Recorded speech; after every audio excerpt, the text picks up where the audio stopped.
Welcome to Pario Magazine, where I chat with individuals who have a desire to create. Today, I'm joined by a singer-songwriter who is a leading force in the Australian music industry. Welcome to Pario Magazine, Greg Gould. Hello, buddy. How are you? Good, thank you. So we're here today to chat about your journey through the world of music and some upcoming Yep. releases. Before Yep. we dive into that, though, do you want to give our audience a brief introduction as to who Greg is away from the world of music? Who is correct? Will the real Slim Shady please stand up? Who am I? I mean, music is really my life, if I'm honest. I always say that I started singing before I could talk. So, music is very much who I am.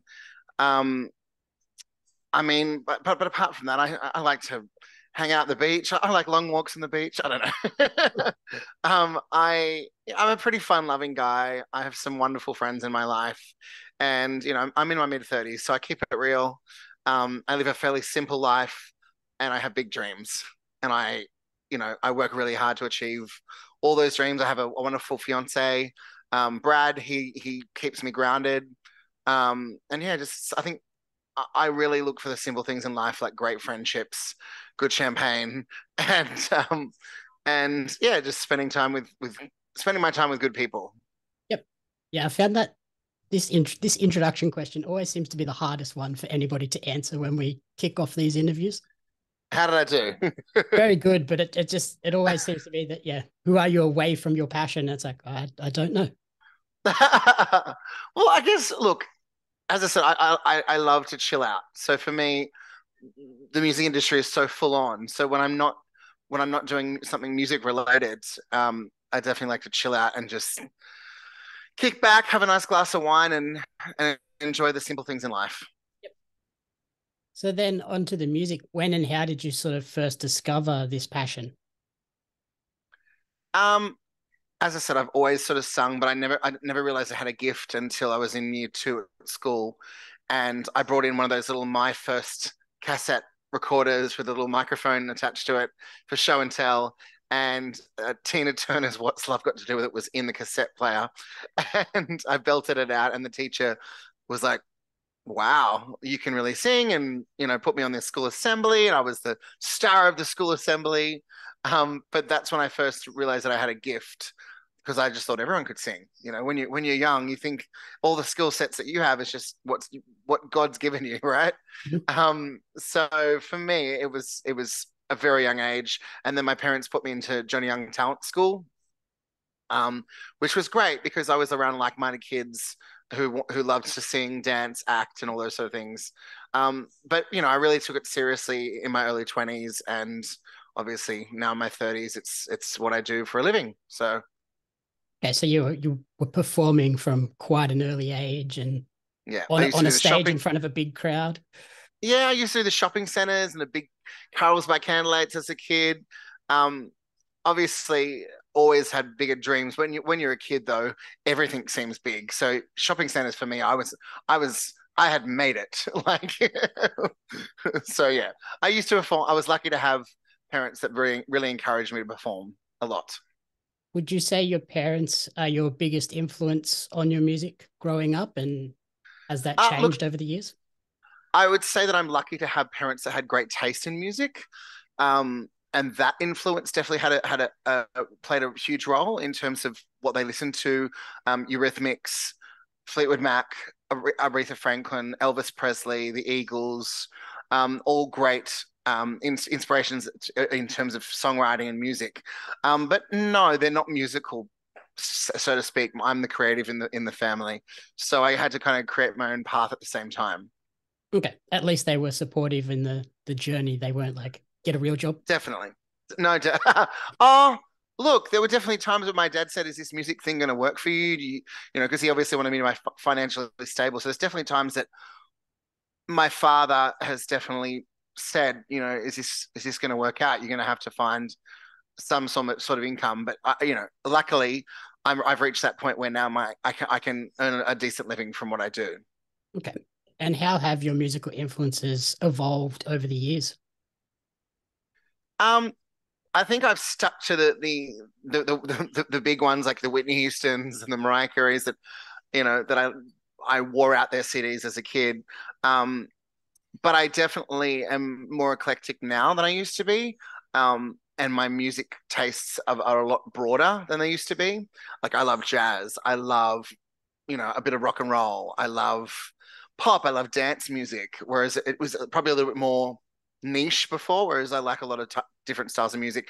And I also am not afraid, my new album that I'm working on at the moment has everything from a classical crossover track that samples Debussy's Clair de Lune to a James Bond style track that could be in a movie to something a little bit more pop and edgy. So there's definitely lots of different flavors and inspirations on that record.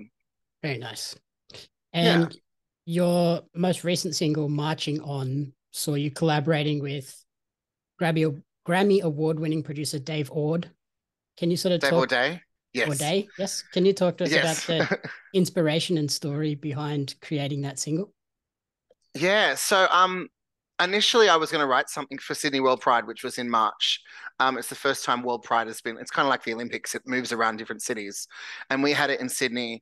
But then I saw how many people were writing stuff for that. I didn't want to get sort of stuck in it had to be for that.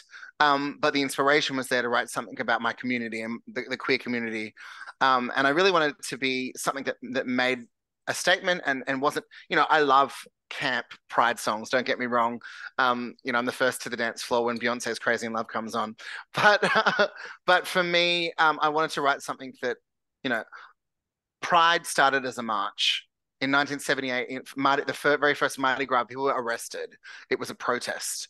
So I wanted to write something from that perspective, from how far we've come to to be able to celebrate the way that we do Pride today in 2023, but also recognizing that there's people overseas and that are still fighting for their rights, and there's a lot of scary stuff still happening in the world when it comes to the LGBTQIA plus community. So, and not just I didn't want this song to be stuck only there. It definitely comes from that place because that's who I am as a minority. But there's outcasts, there's underdogs, there's whether it be race, whether it be there's plenty of other minorities that could be inspired by this song to keep pushing forward, to be true to themselves, and to keep marching on.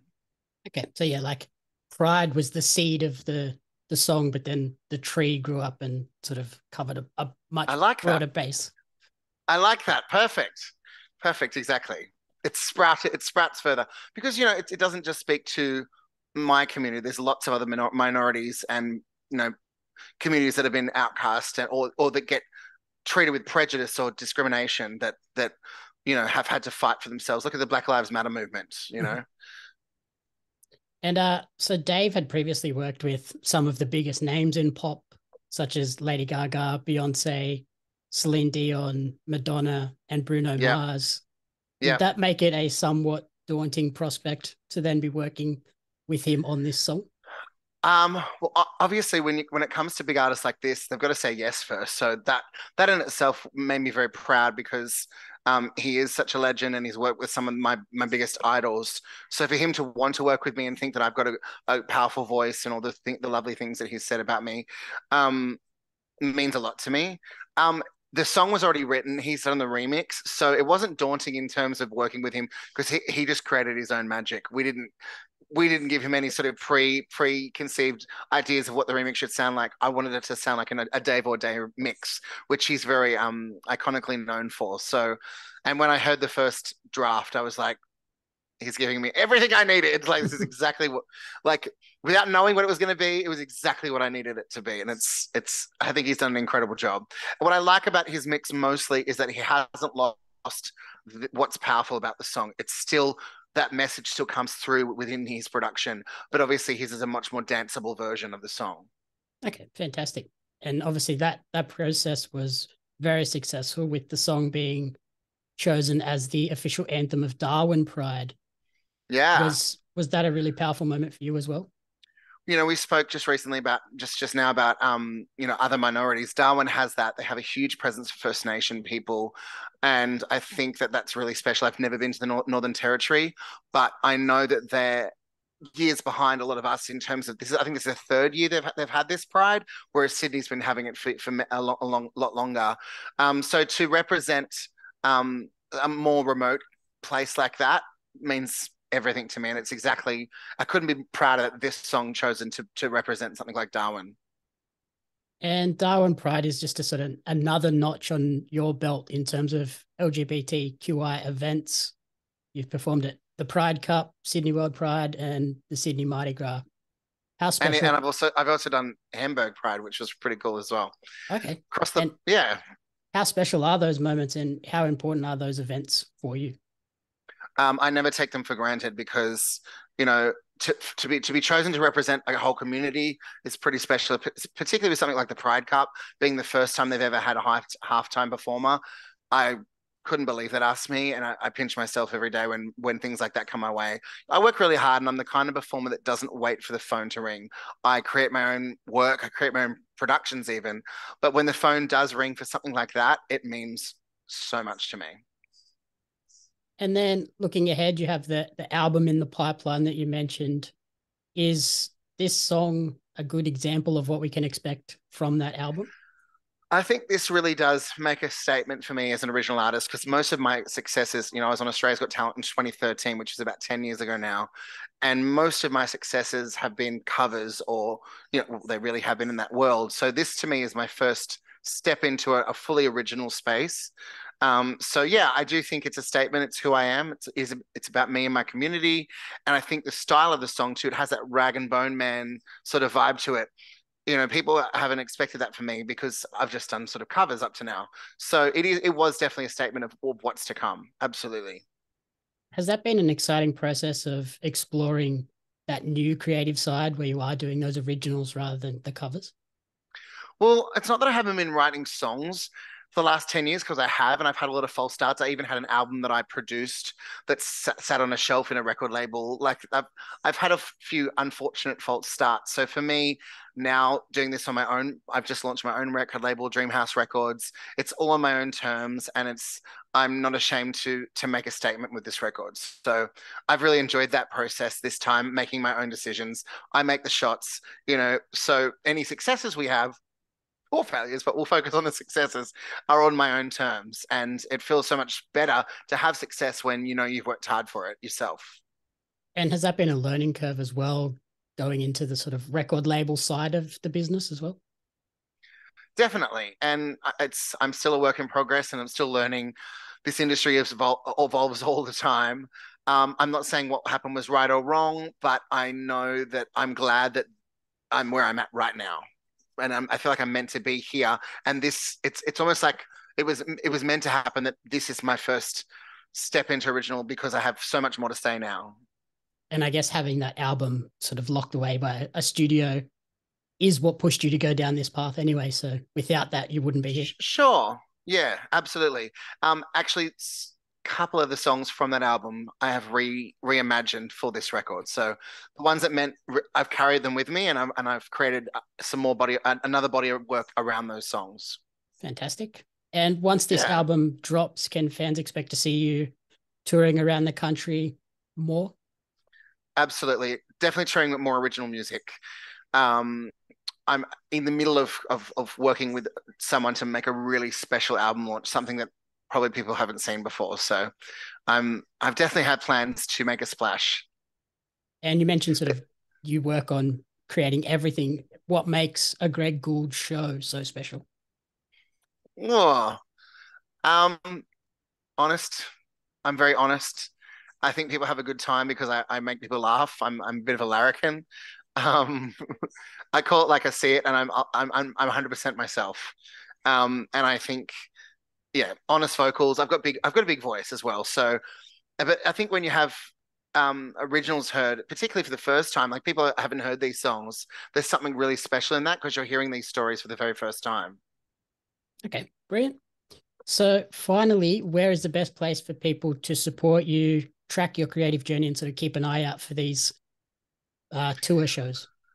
So my website is greggould.com.au, and on all of the social medias, it's at Greg Gould Music. Perfect. Nice and easy. Thank you so much Mm, for taking the time to chat with me, and no good luck worries, with everything buddy. this year. Thank you very much.